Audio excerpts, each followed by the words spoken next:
ก่อนหมูใครผ่าเก็บไปฝากกันเป็นงามๆผ่าก็ได้ขายอยู่บ่ผ่าตำ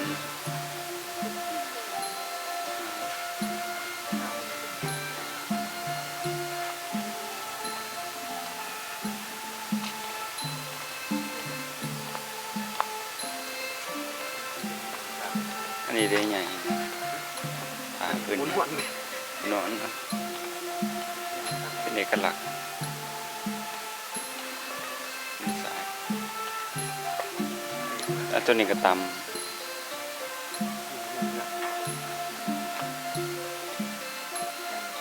สีแดง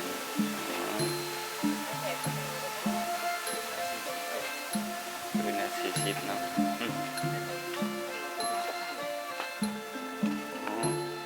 ตำเอาบ่แม่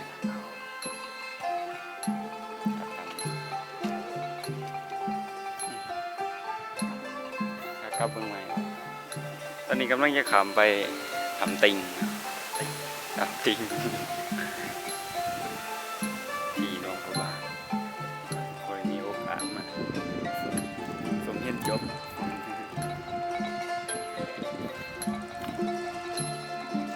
คนก็บอกขามมาเรื่อยๆ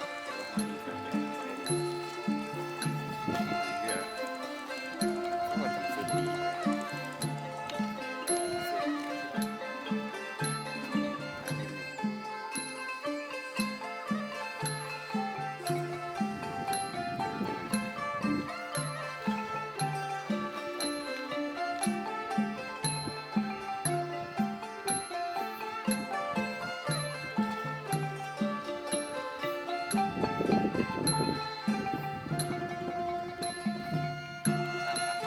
ลาบเลย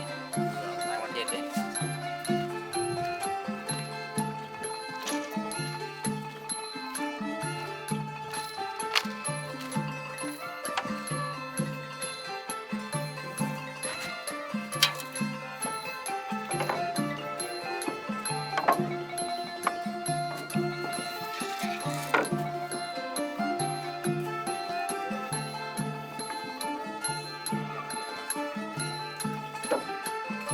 เพื่อเพิ่นจะมาจักอยู่ตรงกลาง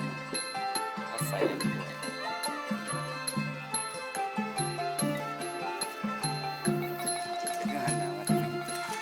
แน่นอนจากนั้นไปทางนี้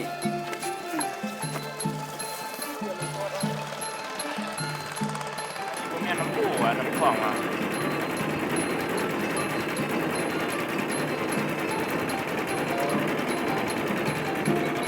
มาก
ขึ้นไปถึงไหนบ่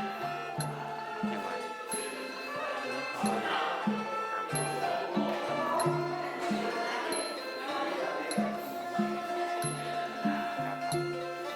กลับมาก่อนเดินนิดนึง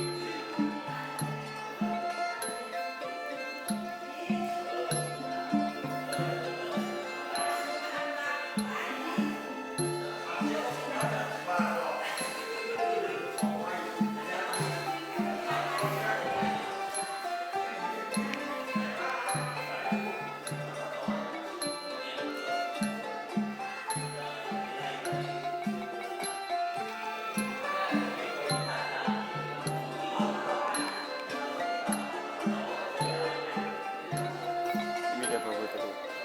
เก่าๆ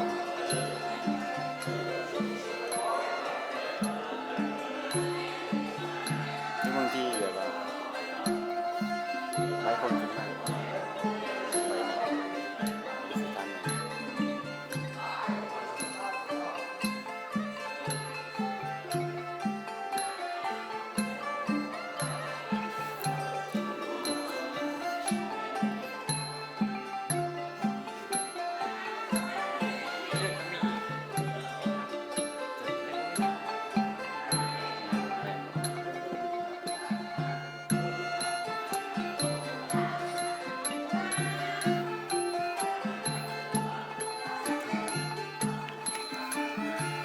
นี่บอกตัวอีก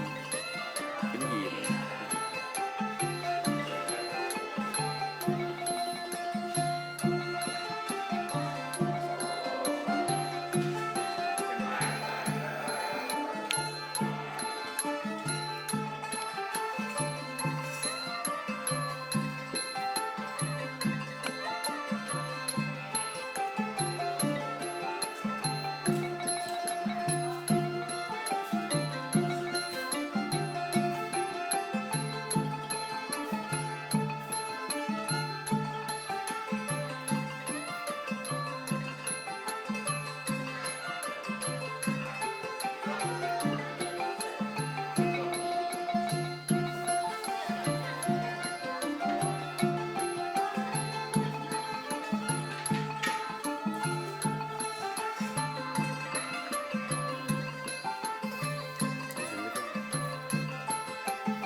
ยินเป็นแนวนี้วะอยู่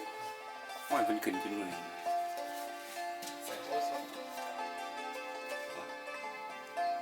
เอ้าไปไหนวันนี้ว่าเป็นตะตกดิอ๋อมันอันตรายพอดี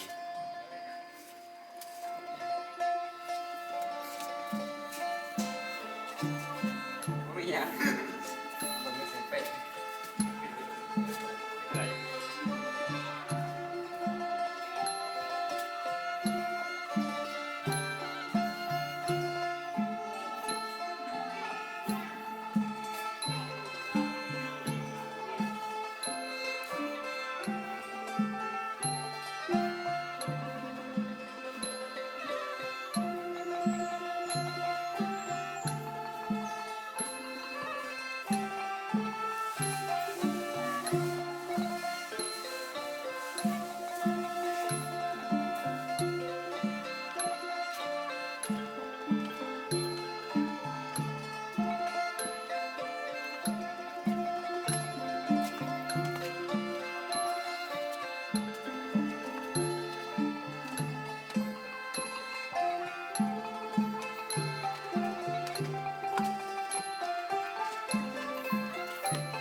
ถึงไหนหอบ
เพิ่นกันไว้บ่ให้เขาเนาะอะไรแกพระพุทธรูป